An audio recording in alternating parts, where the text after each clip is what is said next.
Hello again, everyone, and welcome to our Enterprise Systems session. In this session, we are discussing the managerial issues related to the enterprise systems. We are keeping off a little bit of the technology side because in the past sessions we have discussed that the technology is a commodity and we don't need to be worried about it. It's available to everyone. But what you can do with the technology, that is not a commodity. And that's why in this session we continue to have our focus on more managerial issues of these systems. The topic is enterprise systems management. The enterprise systems are a class of information systems that are very complex, and they require a vast, huge amount of resources and fundings. And from that perspective, the involvement of the senior executives and the management in the companies comes into place, comes into picture, and that's what we would like to discuss in this session. Just give you a little bit of history about what these enterprise systems are and what they can do.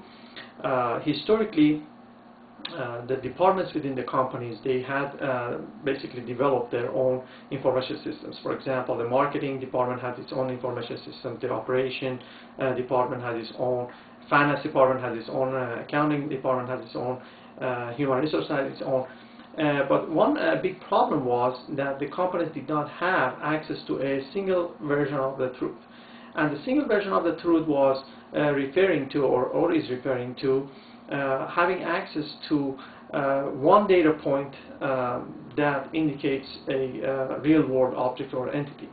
To give an example, suppose that the marketing department had captured the name and address of a particular client or a customer, but then the customer had moved, and basically the Department of Finance, Operations, and Accounting, they did not reflect this change of address. So every department had its own address for this client, which were not updated, and they could not basically communicate with each other and share the same information. And that created a lot of problems historically for the companies because sending the wrong bills to the wrong addresses and not being able to reach the customers, that cost the customers a lot of money.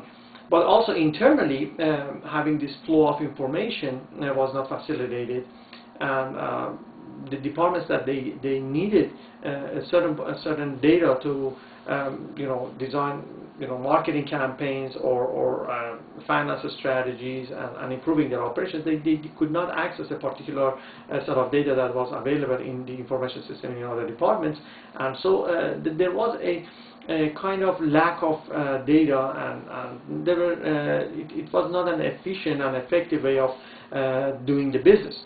So the companies, they suffered a lot, and the concept of enterprise systems, which is also known as enterprise resource planning or ERP systems, came into picture more or less in the early 90s or in late 80s.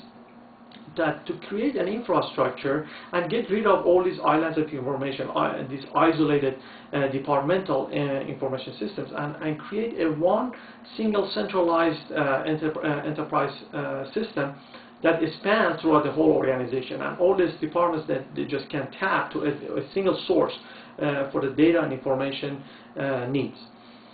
So that's basically the idea, but in theory it's easy, but when you want to acquire and implement and maintain the system is a different story. These systems are very large, very complex, and implementing them is just not very easy. There are some success stories and many also failure stories as the companies have not had the proper resources to implement these systems. But there are again companies that they have successfully implemented these systems and have seen the fruits and benefits of it. Just give you some examples. The Walmart has a very good enterprise ERP systems. The Toyota has one. Hewlett Packard has one. Amazon.com has one. And these companies, you can see that they have gained and sustained their competitive advantage.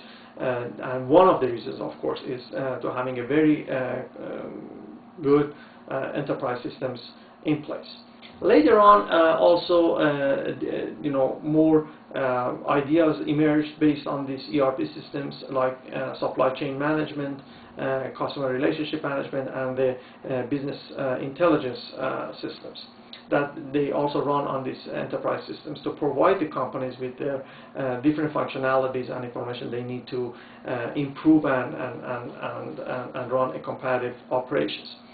Just-in-time inventory was invented by Toyota, and their enterprise ERP system or enterprise system allows them to have a very great and effective supply chain management system in place, and basically significantly and dramatically reduce their the cost of operation. Walmart system also has a very good competent enterprise system, and their supply chain management system is also superior to reduce their costs and basically have a very good competitive advantage against their competitors, Target and other retail stores. Amazon.com has also become profitable by just having this ERP system in place and being able to provide real-time information to the customers and capture a lot of market share. So these are just basically some of the history about what the ERP systems are. Again, the technology part is not that important because the software and hardware is available from many vendors. But what is really important is to decide from which vendor to buy this software, because having a relationship with a particular vendor when a huge amount of resources and fundings involved and your lifeline of the company depends on this technology is very important. And that's why the senior executives have to come and sit down and really do analyze and decide about this relationship and going with which vendor to buy this technology and how to build this relationship with these vendors to have this operation and save the cost and cut the cost of the implementation and the training since the systems are very complex. Okay, so that's a little bit of what we are going to do in this session. I would like to hear from some of you that they have experience working with the enterprise systems. Please do share your experience with us.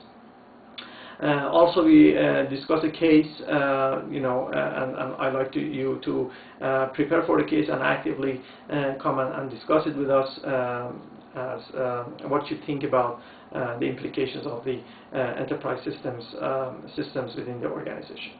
Looking forward to have a very good session with all of you.